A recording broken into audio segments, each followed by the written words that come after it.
With almost 2,000 students and a £9 million budget to spend on them, controlling finances at Ossett School in West Yorkshire is a full-time job for Business Manager Tracy Jackson.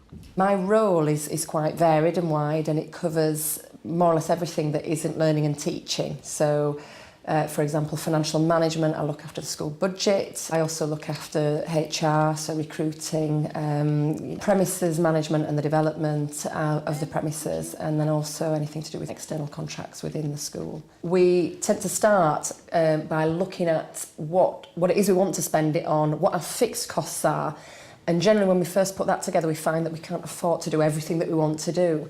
So the idea is then we start looking at re-examining our fixed costs and finding where we can make some savings, generate income, achieve more value for money.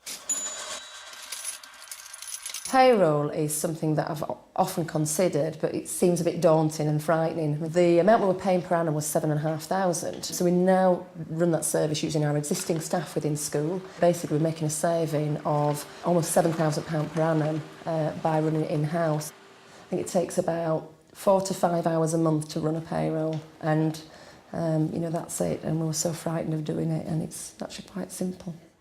18 months ago, Tracy dropped the school's HR contract and hired an in-house HR manager, shared with another school, and has found staff benefit from a far more personal service. So we've found that, although we've had to invest in a HR manager, the savings in long-term sickness absences have been massively significant, in the region of probably about £15,000, which has been worth it for us. 9 associate teachers have also been employed directly, cutting the cost of cover provision. When they're not covering, they're actually linked to departments, so they're working with curriculum team leaders and teachers, either supporting in lessons or helping do display works, or just helping with particular admin tasks. So again, it's providing a better service than we would have had previously. But we make a net saving of about £90,000 a year, which is significant. We wanted to refurbish our what was then library. So we got 6 quotes, and the lowest one being £212,000. Unfortunately, our budget was only £80,000. Undeterred, Tracy and the premises development team came up with their own in-house design at a projected cost of £60,000 and then did the work themselves. Our premises development manager, or premises manager as he was at the time, said, give me a few days, let me go away and I'll come back and I'll see what we can do. And after a few days he came back, plans drawn up, lots of costing exercises drawn up, and what he said was, if I can do the bulk of this work and get someone in to help me to do some sort of handiwork for me, we can probably deliver this at just under £60,000. So, right, okay, are you sure? Yes, I'm sure. We'd have to still subcontract some of the works. So any areas of structural engineering or specialised, we had some glass put in there, which obviously needs some sort of specialist workers. We felt that we could deliver it under 60. And in the end, we got the whole Learning Resource Centre refurbished, completed in a shorter timescale than we'd originally planned, and it actually came in at £55,000. The additional saving that we made under the £80,000 we spent on putting computers in, we got a new photocopier, and we made it look an even more exciting environment.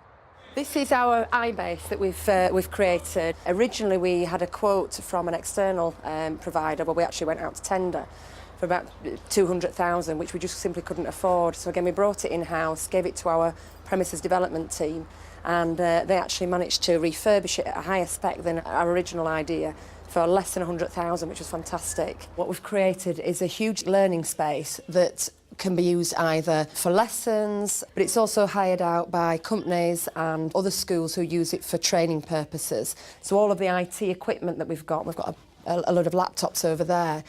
We actually got at cost price because a local company wanted to sponsor it, and we're quite committed to it. So fantastic space for less than £100,000. I'm really proud of it.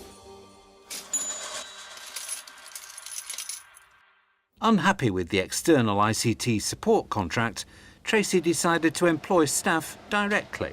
We've got 2 amazing IT engineers. So the saving for that, again, we calculated being about £5,000 per annum. It's not a huge saving, however, what we've found is their commitment then to cost efficiencies and making savings has been huge. So in the few months that our IT support team have been in place, they've put some software in place that will make huge savings on, it just switches computers off on a night. What a simple idea.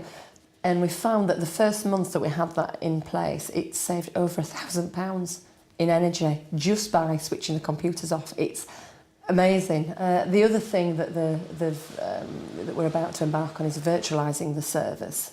So we're going from, I think it's 12 servers down to 3 servers. At the top we've got the wireless box. This controls our wireless system.